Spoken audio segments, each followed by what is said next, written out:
terakhir kali beberapa pekan yang lalu, berapa pekan sih? 2 pekan ya? 2 Rabu yang lalu kita membahas tentang keajaiban doa. Dan waktu itu kita mengangkat kisah Nabi Musa alaihissalam yang disebutkan di dalam surat Al-Qasas. Malam ini kita akan lanjutkan karena waktu itu kalau nggak salah kita baru saja membuka dengan cerita Musa di usia remaja atau Musa di usia muda. Sebagaimana yang kita tahu bahwa kisah para nabi yang paling banyak diangkat oleh Al-Quran di banyak surat dalam jumlah ayat yang panjang-panjang, salah satunya adalah Nabi Musa alaihissalam. Bahkan bisa dibilang mungkin selain Rasulullah SAW, Nabi Musa ini adalah kisah terpanjang di antara kisah-kisah Nabi yang disebutkan di dalam Al-Quran. Bahkan lebih panjang daripada kisah Nabi Ibrahim alaihissalam, lebih panjang daripada kisah Nabi Adam alaihissalam. Nih nabi-nabi yang kisahnya panjang di Al-Quran: Ibrahim, Adam, Zakaria, Yusuf alaihissalam. Kalau Yusuf dikhususkan di 1 surat, tapi kalau Nabi Musa alaihissalam disebutkan di banyak surat dengan periode atau episode yang berbeda-beda. Misalnya disebutin di dalam surat Al-Baqarah itu episode Nabi Musa setelah revolusi, episode Nabi Musa setelah mengalahkan atau setelah era Fir'aun ketika beliau selamat bersama Bani Israel ke Palestina. Kemudian nanti di dalam surat Toha dikisahkan episode Nabi Musa ketika beliau awal sekali diperintahkan untuk berdakwah. Bisa dibilang kayak wahyu pertama Nabi Musa itu mirip dengan wahyu pertama Nabi Muhammad SAW. Sama-sama mendapatkan wahyu dalam bahasa yang jelas di suatu tempat yang tinggi. Kalau Nabi Muhammad di Jabal Nur, Gua Hira. Kalau Nabi Musa di Jabal Tursaina atau di Mesir, di sebuah lembah namanya Bilwadil Muqaddasati Tua, di sebuah lembah yang bernama Lembah Tua.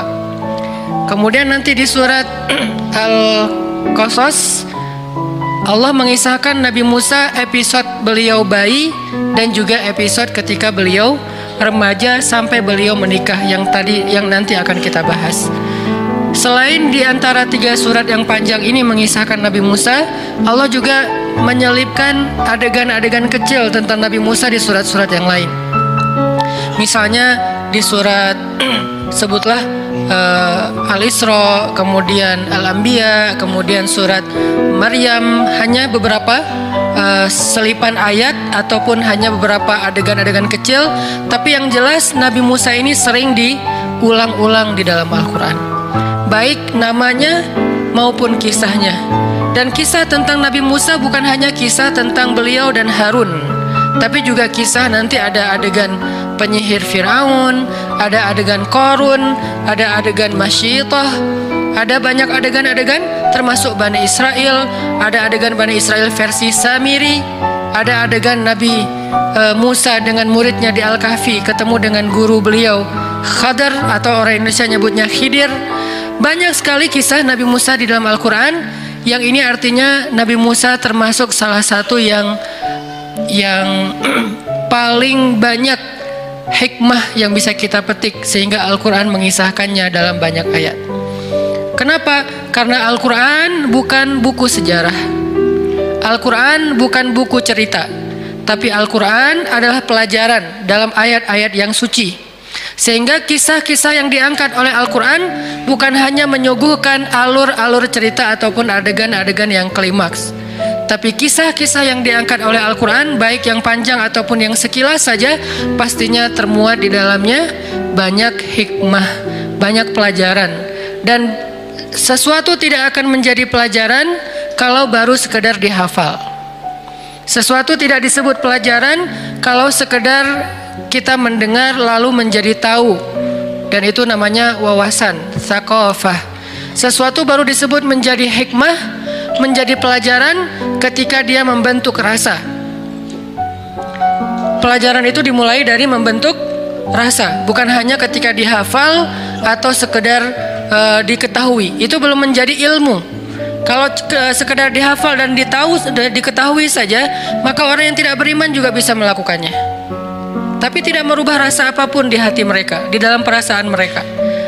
Sedangkan tujuan Allah mengangkat kisah-kisah di dalam Al-Quran dan Nabi menyampaikannya di dalam sunnah, baik kisah beliau sendiri dalam bentuk adegan-adegan sirah maupun kisah-kisah sebelumnya dalam bentuk hadis-hadis yang panjang. Tujuannya apa? Supaya membentuk rasa di dalam diri kita. Rasa apa? Banyak. Dan semua perasaan ini termasuk di antara tanda-tanda iman. Di antara rasanya misalnya rasa suka dan tidak suka, like dan dislike atau hate. Apa yang kita suka dan apa yang kita tidak suka itu salah satunya dibangun oleh kisah-kisah Al-Quran. Sehingga kalau kita membaca kisah Nabi Musa lalu menjadi suka, jadi respect dengan kebaikan-kebaikan yang ditirukan oleh Nabi Musa, yang diajarkan oleh Nabi Musa, yang dicontohkan oleh Nabi Musa, berarti kita sudah mengambil pelajaran di situ. Tapi kalau kisah Nabi Musa sekedar kita ingat adegannya, tanggal dan tempatnya, nama-nama orangnya, wawasan statistiknya, maka ini belum tentu menjadi pelajaran. Dan itu juga termasuk kisah-kisah Nabi yang lain yang disebutkan di dalam Al-Quran.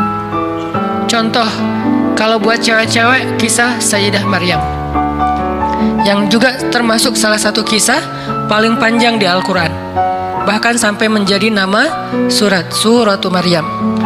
Apa rasa yang dibangun lewat kita membaca kisah Maryam? Kalau kita hanya sekedar, oh Maryam itu orang Palestina, oh Maryam itu anaknya Imran, oh Maryam itu ibunya Isa, oh Maryam itu ponakannya Zakaria, oh ibunya Maryam itu sama ibunya Yahya itu adik kakak. Ini wawasan sejarah, belum menjadi ilmu sejarah. Terus apa yang dimaksud dengan ilmu sejarah? Ketika kisah Maryam itu membangun rasa dalam diri kita. Rasa apa?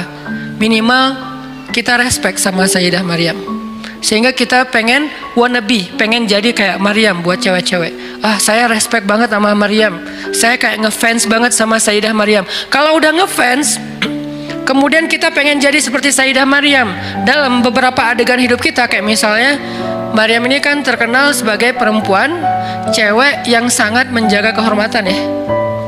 Sepanjang hidup beliau, Allah takdirkan gak punya suami. Bisa dibilang salah satu ikon jomblo fisabilillah. Kenapa ada kata-kata fisabilillah? Karena menjaga diri dalam masa kesendirian kan. Karena ada yang fisabilillah, ada yang nggak fisabilillah gitu. Kalau yang nggak fisabilillah kayak misalnya pacaran, kemudian nauzubillah dia mendekati zina, ada yang sampai berbuat zina, ada yang berulang kali, ada yang selingkuh, ada yang zinanya sebelum menikah, ada yang bahkan setelah nikah. Ini kan nggak fisabilillah ya. Tapi kalau yang fisabilillah, dia sih sendiri, single. Mau bilang jom nggak, kayak gimana gitu. Dia single gitu lah ya, dia sendiri, tapi dia tetap mampu menahan dirinya, menahan hawa nafsunya, sampai menjadi seorang perempuan yang terjaga kehormatannya. Jangankan cowok lain, suami aja nggak ada yang bisa menyentuh Maryam. Sampai suami aja nggak diizinkan menyentuh Maryam, sehingga nggak punya suami. Sehingga dalam kondisi seorang cewek masih masa sendiri, belum punya pasangan, masih ABG, masih remaja, maka Maryam harusnya jadi idola dia banget. Saya pengen jadi kayak Maryam. Kayak gimana? Sedikit kenal dengan cowok. Kalau nggak karena ada urusan penting, mungkin tugas kuliah, itu juga bukan modus ya. Mungkin karena pekerjaan atau bisnis, mungkin karena memang dia adalah bagian dari suatu urusan yang darurat, maka saya nggak kenal dengan cowok kecuali emang ada kepentingan. Minimal gitu nih. Nggak perlu sampai nggak kenal cowok sama sekali. Kayak Sayyidah Maryam kan nggak kenal cowok kecuali 3 orang ya. Pamannya, kalau ayahnya kan emang gak kenal karena meninggal sebelum Maryam lahir. Pamannya, anaknya, ponakannya, Zakaria, Isa dan Yahya. Cuman itu doang yang dikenal oleh Sayyidah Maryam. Jadi kalau kita periksa list kontaknya tuh nama cowok cuma ada 3. Mungkin kita nggak harus sesaklek, pokoknya nggak boleh lebih dari 3 ya. Kenapa? Soalnya Maryam cuma 3, nggak gitu-gitu amat juga sih.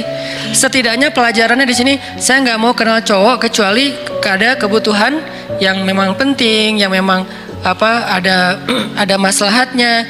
Itu juga dengan menjaga batasan.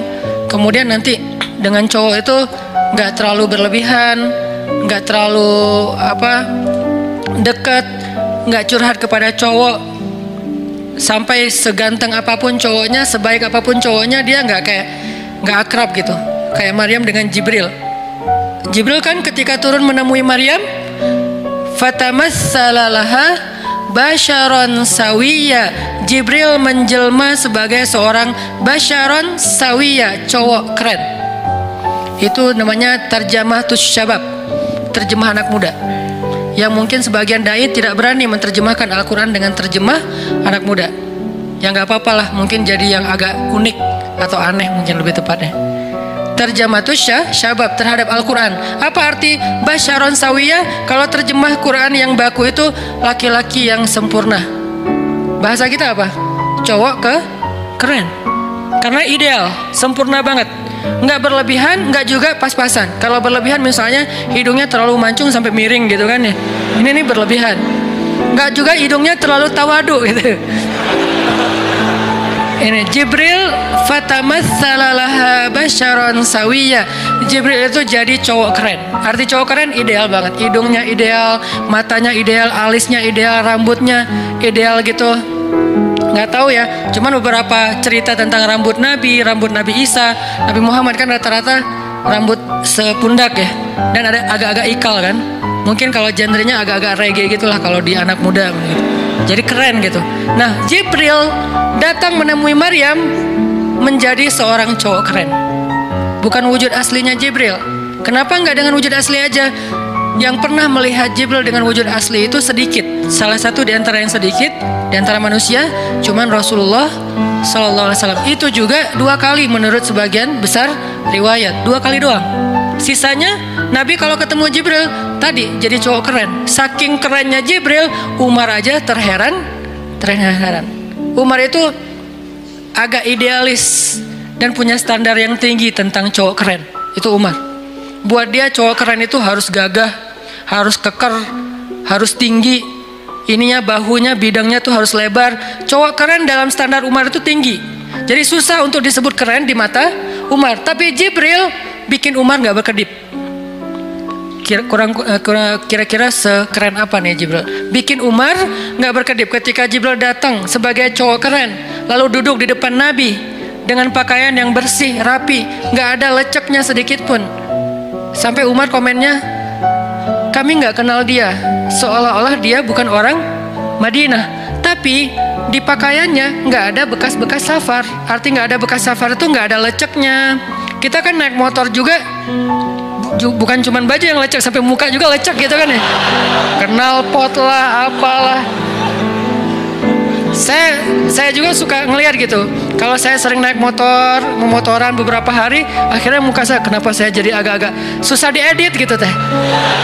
Kalau biasanya naik mobil, karena misalnya mungkin gak terlalu macet naik mobil, masih bisa lah pakai kamera depan gitu kan ya. Tapi kalau pakai motor, kamera depan juga nggak bisa. Artinya lecek banget mukanya nih.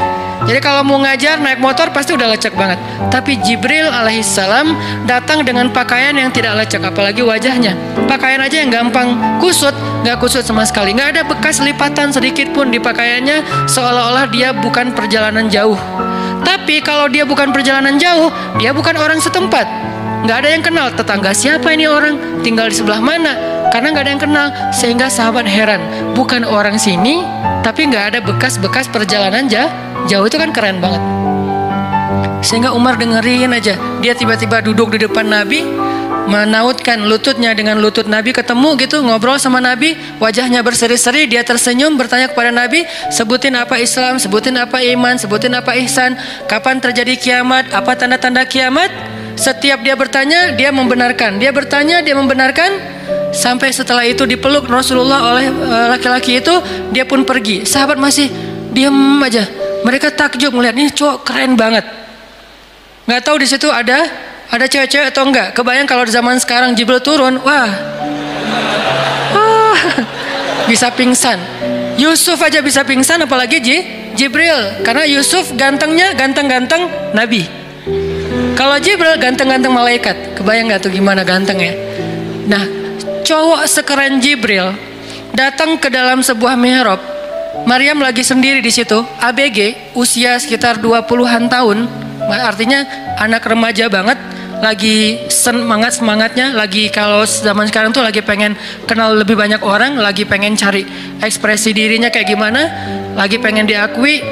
Usia 20-an tahun, dia lagi duduk sendiri di sebuah kamar tempat dia beribadah. Tiba-tiba datang cowok kerennya keren malaikat, bukan keren para nabi lagi, Jibril alaihissalam. Dan Allah yang bilang keren. Allah kan juga, kalau standar Allah lebih tinggi lagi dong. Standar Umar aja udah tinggi, apalagi standar Allah. Allah nggak akan bilang keren kalau nggak benar-benar keren. Allah sendiri mengatakan basyaron sawiyan. Laki-laki yang sawiyan itu artinya ideal, semuanya pas, nggak ada yang lebih, nggak ada yang kurang.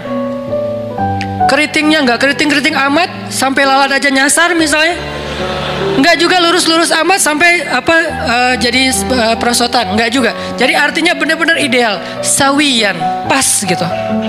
Putihnya pas, nggak sampai terlalu putih jadi agak diragukannya cowok apa cewek ya gitu kan ya.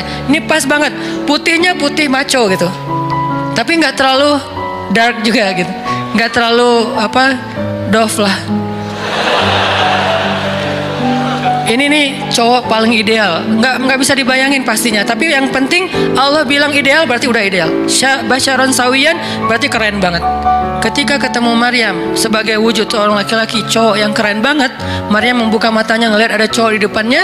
Apa kalimat yang keluar dari lisan Maryam? Spontan, bukan kayak pencitraan ya. Auzubillah, enggak gitu. Ini benar-benar spontan. Auzubirrahman, auzubirrahman. Bahasa lain dari auzubirrahman itu auzubillah. Aku berlindung kepada Allah. Jadi ngelihat cowok sekeren Jibril aja berlindung kepada Allah. Kita belum juga seperti Jibril, bahkan belum seperti Nabi Muhammad, belum seperti Nabi Yusuf. Biasa banget lah. Udah nggak ada perlindungan gitu. Udah hilang semua perlindungan. Ini artinya berarti kalau kita membaca kisah Maryam dan mau mengambil pelajaran, bangun rasa itu. Rasa apa?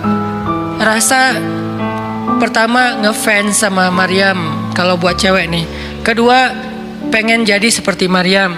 Ketiga, mulai tertarik dengan kebaikan-kebaikan yang dilakukan Maryam, kayak misalnya ahli zikir, senang itikaf, menjaga pandangan, menjaga ucapan, menjaga hubungan interaksi dengan lawan jenis. Ini berarti kisah Maryam udah jadi ilmu buat kita karena udah membangun rasa. Tapi kalau kisah Maryam kita cuma hafal surat Ali Imran, kita hafal surat Maryam, kita hafal surat-surat tentang kisah Sayyidah Maryam di tempat yang lain, berarti kita belum menjadikan itu sebagai ilmu, baru sekedar menjadi wawasan. Makanya teman-teman, kalau kita mau mengambil ilmu atau hikmah dari kisah para solihin yang ada di dalam Al-Quran, cobalah jadikan apa yang kita baca, apa yang kita dengar, apa yang kita renungkan dari kisah-kisah itu menjadi rasa di dalam hati. Udah berasa belum? Rasa apa Ustadz? Tadi minimal banget rasa respect ataupun ngefans sama tokoh-tokoh soleh yang ada di sini.